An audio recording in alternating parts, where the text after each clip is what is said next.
All right, blessings everyone. Okay, I'm just going to dive right into this. Again, this is talking about firewalls, and you know how we have the firewalls with the computer. Well, he's going to be explaining here in this essay the firewall of the mind, the mental firewalls. His name is Alan Baker's Mental Firewalls, and I'll leave it all in the description box for you to decide, okay? But this really impacted me. This really shook me a little because it's really gotten me to go deeper. And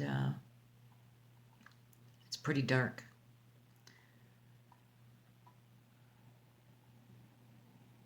The title of this essay, Mental Firewalls, comes from an article by Timothy L. Thomas, which appeared in the Army War College Journal Parameters in September of 1998.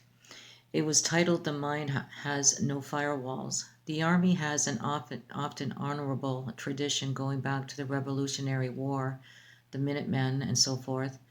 But it also has had and still has some treason in the ranks. This is just the ground truth, the facts on the ground. An army that tortures the domestic population is an occupation army. Treasonous Nazi pigs. In this real sense, rather than some spin machine crap or some pathological lie or bullshit, must be dealt with accordingly.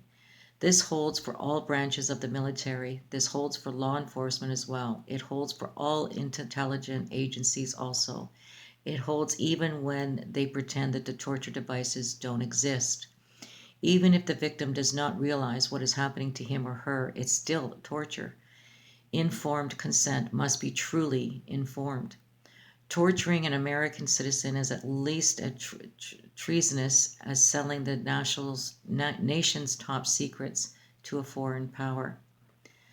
Thomas's article was in fact entered into the evidence as a part of the lawsuit by Harlan Gruard of the International Committee for the Convention Against Offensive Microwave Weapons. The article's central metaphor is that the human beings are like the computer on a network, except that they do not have the ability to control the information traffic entering and leaving them. Their ports or doors are wide open. This sort of analogy was prevalent during the military information warfare buzzword phrase. And the illustrations, illustrates the sort of thinking that was going on at the time. Okay, and then it says in brackets here, on a note of caution, okay, which everybody should be on the note of caution. Not all of the Thomas article should be taken literally, whether purposely or not. There is some disful. Okay. What is it that corresponds to your reality? What do you perceive and how do you make your decisions? You receive information through your eyes, ears, and other senses. You read the information from the writers you choose to read and listen to the speakers you have access to. Very often these days, from TV, radio, or the internet, you think to yourself in your private inner voice, you visualize and imagine. In information warfare against the individuals, all these are thought of as nothing but information channels that can be blocked, censored, co-opted, faked, forged, impersonated, or otherwise controlled to manipulate an individual. If you can control all the information an individual receives, then you can control their whole perspective reality, like the hypnotized subject who does something which violates his ethics while being persuaded to imagine he is doing something else entirely. The information warfare subject is acting in a fantasy world created precisely to manipulate him to do what his controllers want. This is known as deception operation. Money. I've worked for it. Isn't it right to take the money for which I worked for? That was not charity. And I didn't betray nobody for it. Okay? I worked and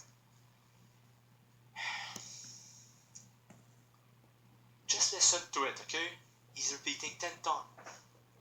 I know I'm making a big deal of it, but you know, if it happens to you, and you're just completely, you know, convinced, you're going to make a big thing out of it.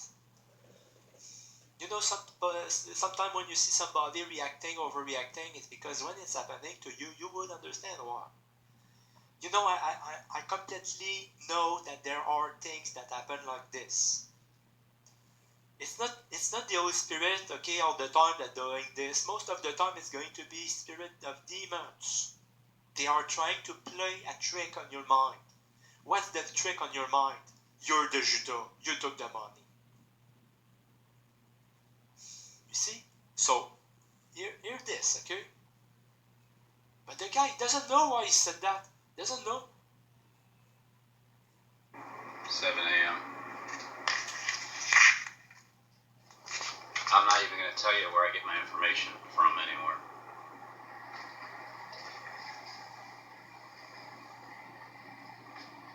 There's no point.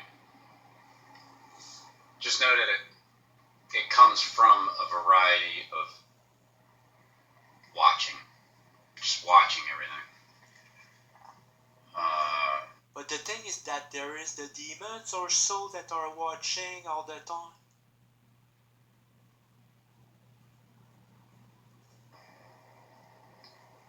Let's start with, I'll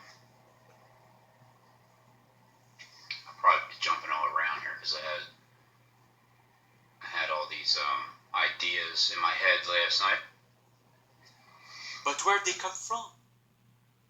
I'm telling you, okay, for sure, it has to do with what happened today. I was waiting for 6 months to get that money, and he's uploading in the morning this video and he's repeating 10 times. First of all, Judas takes the money. That's one. This time. Judas takes the money with him. That's two. This time around. Judas takes the money. Three. With him. This time. Because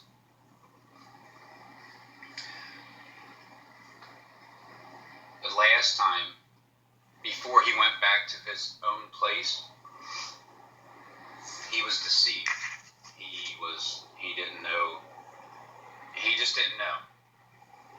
So last time, Judas took the money. 4. But he gave it back. This time, Judas takes the money. 5. With him. Because this time, Judas takes 6. the money with him. This time, Judas takes 7. away the money with him. Because Judas, this time around, takes the money 8. with him.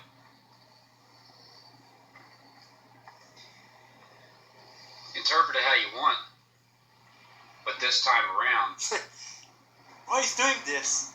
Judas isn't just taking the money 9. and running along. He's taking the money 10. with him. 10 times. So he's going to take the money. Okay, that's 11. It's nice looking.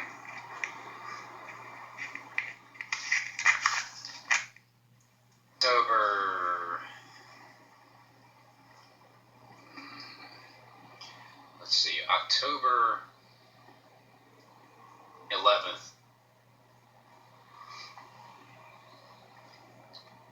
is when the battleship's going to get sunk. Okay. let's do this. I'm going to stay very on point. I'm going to go scripture by scripture. I'm going to write them down, hold them up. We're just going to do it very pragmatically.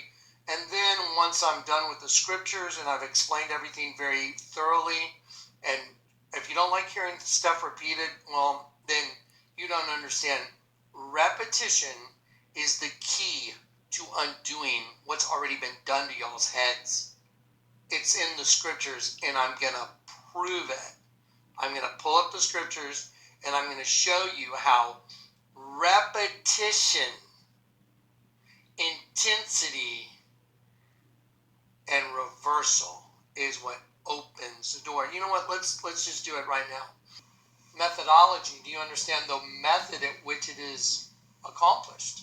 The methodology is in the Bible, and you're going to see it. I guarantee it.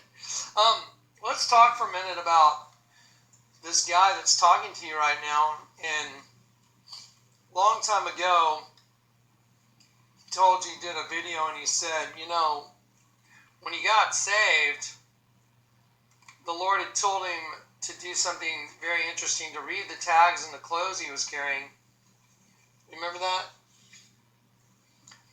I read this guy that's talking to you right now, and long time ago, he told you, he did a video, and he said, you know, when he got saved, the Lord had told him to do something very interesting, to read the tags and the clothes he was carrying.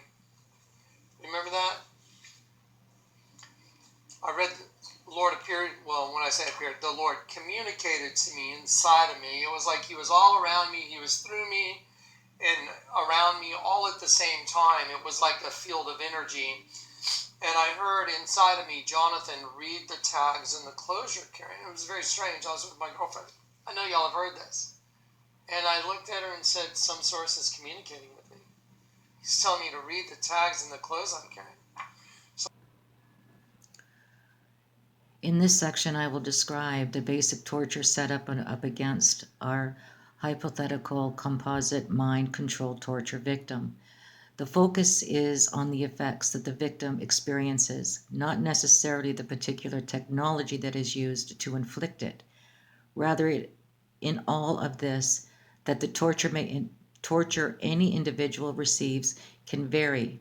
It will vary according to the torturer's motives and technology, but will also be tailored to the psychological of the victim. What might bother one person would not bother another. The professional torturers will start according to how their torture manual say to go about torturing someone with your profile. But almost all torturers will refine the torture to the individual if they can. As they learn what bothers you, they can focus on the more and more in their torture. As you read this, keep that in mind. These torturers are not any different from the sort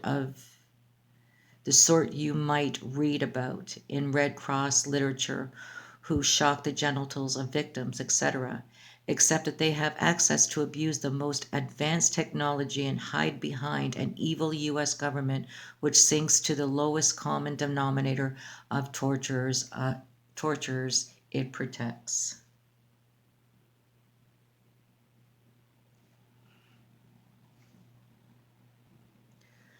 The victim's mind is under assault with voice projection, voice cloning, the village voice, in an article from July 2001 titled Psycho Warfare, described an Air Force report uncovered by Nick Biage. Quoting from the article, the technology may be able to create high fidelity speech in humans, raising the possibility of covert suggestion and psychological direction. It may be possible to talk to select adversaries in a fashion that would be most disturbing to them. This is exactly what they do, and there are several different technologies documented in the open literature which can achieve this. Some